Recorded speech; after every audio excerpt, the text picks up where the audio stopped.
For 10 years, I paid for everything, and no one ever stopped me until the day I said no, and everything fell apart.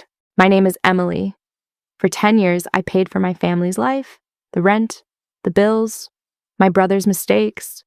I thought I was helping them survive. I didn't realize they had built their entire life around me never leaving. I grew up in a small town in Ohio. Nothing looked broken from the outside. No shouting, no chaos, just quiet expectations. I was the oldest child, which really meant I was the backup plan. My dad worked construction, my mom stayed home, and from a young age I heard the same thing over and over. Emily is the strong one. At the time, it sounded like love. Now I understand it was a role. I got my first full-time job at 22.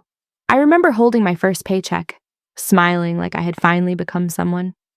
When I brought it home, my mom looked at it and said, "Good. We can finally catch up on bills."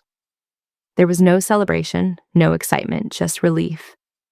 And somehow that moment turned into responsibility. At first, I didn't question it. I paid for small things, groceries, utilities. It felt right to help. But slowly, quietly, it became everything.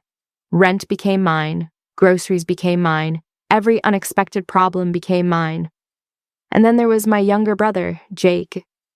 Jake was always figuring things out. That's what everyone said. He dropped out of college, switched jobs constantly, and spent money like it would refill itself. And somehow, it was never really his fault. He just needs time, they said. Time turned into years. I paid for his courses, his car, and his rent when things went wrong. And things always went wrong. When I worked late nights, it was expected. When he failed again, it was forgiven. No one said it out loud, but it was clear. I was the one holding everything together. At 29, I met Daniel. He was calm, steady, and kind in a way that felt unfamiliar. He didn't look at me like I was responsible for everything. He saw me. Being with him felt quiet and safe, like stepping out of noise. When I told my parents about him, my mom didn't smile. She didn't ask if I was happy. She asked one question. If you move out, what happens to us? That question stayed with me, not because of what it said, but because of what it didn't. A year later, everything broke. My parents sat me down one evening. My dad looked uncomfortable. My mom looked tense. "We're behind on the mortgage," he said. I nodded. That wasn't new. Then he added, "We need $18,000. I felt my chest tighten. "I don't have that," I said. My mom frowned. "You earn good money, Emily. Where is it going?" That question hit harder than anything else because the answer was obvious. It had gone to them. That night, I opened my bank account. $1,200, that's all I had. After 10 years of working, 10 years of giving, 10 years of being the one everyone relied on, I sat there in silence and one thought became clear. If I disappeared tomorrow, nothing in my life would belong to me. That was the moment everything shifted. I wasn't helping my family, I was carrying them, and they had no plan to ever stand on their own. The next morning, I said something I had never said before. No.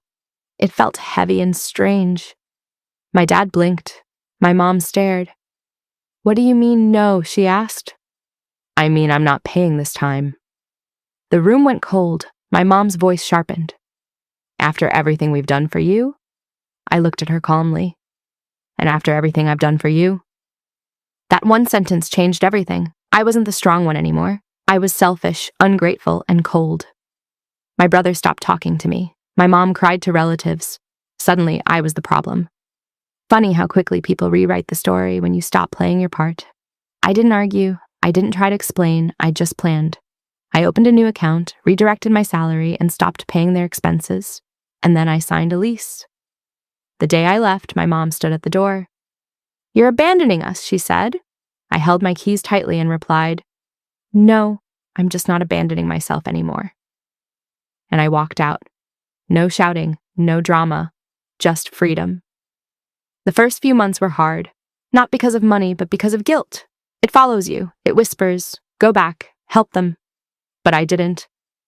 And slowly, something new grew. Peace. 6 months later, my dad called. His voice sounded smaller. "Can we talk?" he asked.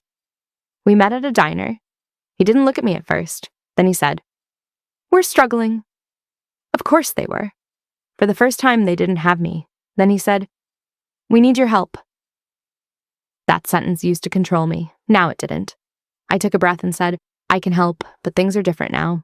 I set boundaries, clear ones. I wouldn't move back. I wouldn't fund their lifestyle. Everyone had to contribute, and I would help only when I chose to. My dad didn't argue, because for the first time he understood. I wasn't obligated. Today I'm 33. I have savings, a home that feels like mine, and a life I chose. My relationship with my family still exists, but it's different now. No guilt, no control, just boundaries and respect. They thought I would always say yes.